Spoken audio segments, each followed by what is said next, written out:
यहाँ पर देखिए ये 3 4 6 ये इनके गुणा में नहीं है। इनका मतलब होता है कि ये इसका कौन सा रूट है। जैसे यहाँ पर 2 के आगे कोई साइन नहीं है तो ये क्या स्क्वायर रूट है।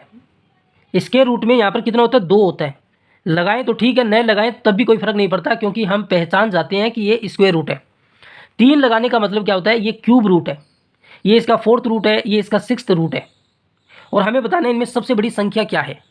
इन साइन को हटाने का तरीका क्या है या इन रूट को लिखने का तरीका क्या है। यहाँ पर 2 लिखना है, यहाँ पर 2 है तो इसको 1/2 लिखना है। यहाँ पर कितना 3 है और ये 3 है तो 1/3 लिखना है। ये 5/1/4, ये यहाँ पर 6 1/6। इस तरीके से इनको लिखा जाता है।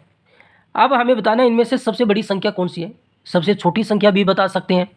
तो हमें क्या करना होता है, नीचे वाली संख्या का लैसे लेना होता है, एलसीएम।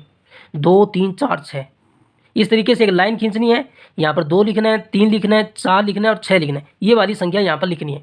एलसीएम लेने का तरीका क्या है, सबसे पहले इसके अंदर आपको 2 का भाग देना है। जब तक 2 का जा रहा है तब तक देते रहना है और जिस संख्या में 2 का भाग नहीं जा रहा उसको वैसे का वैसा लिखना है। फिर 3 का देना है, जिस संख्या में नहीं जा रहा है उसको वैसे का वैसा लिखना है और 3 का जब तक जा रहा है तब तक देते रहना है। इसी तरीके से 4 5 6। तो देखो 4 2 और 6 में 2 का भाग जा रहा है, 2 में 2 का भाग देंगे 1 आएगा। 3 में नहीं जा रहा है तो 3 को वैसे का वैसा लिखा जाएगा। 4 में 2 का भाग देंगे 2 आएगा और 6 में 2 का भाग देंगे तो 3 आएगा। फिर देखो इसमें 2 का भाग जा रहा है तो फिर 2 का भाग देंगे, 1 में नहीं जा रहा, 3 में नहीं जा रहा, 2 में 2 का भाग देंगे 1 आएगा और 3 में नहीं जा रहा। अब देखो 3 का जा रहा है 1, 3 में 3 का भाग देंगे 1 1, 3 में 3 का भाग देंगे 1, लास्ट में 1 1 आ जाता है ना। तो इसका मतलब क्या है कि ये पूरा हो गया है, इसका एलसीएम पूरा हो गया है। तो इसका एलसीएम इधर वाली संख्याओं का गुणनफल होगा। 2 का 2 से गुणा किया 4, 4 का 3 से गुणा किया 12, तो एलसीएम आएगा 12। तो हम क्या करेंगे, इन घातों के साथ 12 का गुणा कर देंगे। 2 की पावर 1/2 गुणा 12, 3 की पावर 1/3 गुणा 12, 5 की पावर 1/4 गुणा 12 और 6 की पावर 1/6 गुणा 12। अब काट लीजिए इन्हें। 12 को 2 के पाड़े से काटें तो 6 दूनी 12, तो 2 की पावर 6 बनेगा। 12 को 3 के पाड़े से काटें तो 4 तिये 12, तो 3 की पावर 4 बनेगा। 12 को 4 के पाड़े से काटें तो 4 तिये 12, 5 की पावर 3 बनेगा।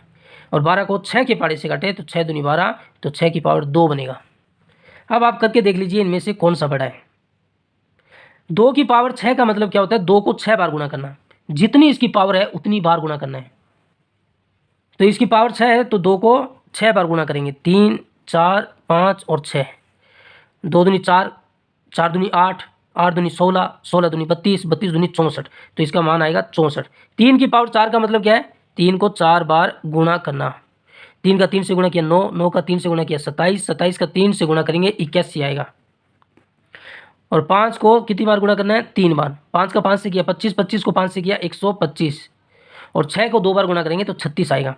अब बताओ इनमें सबसे बड़ी संख्या कौन सी है।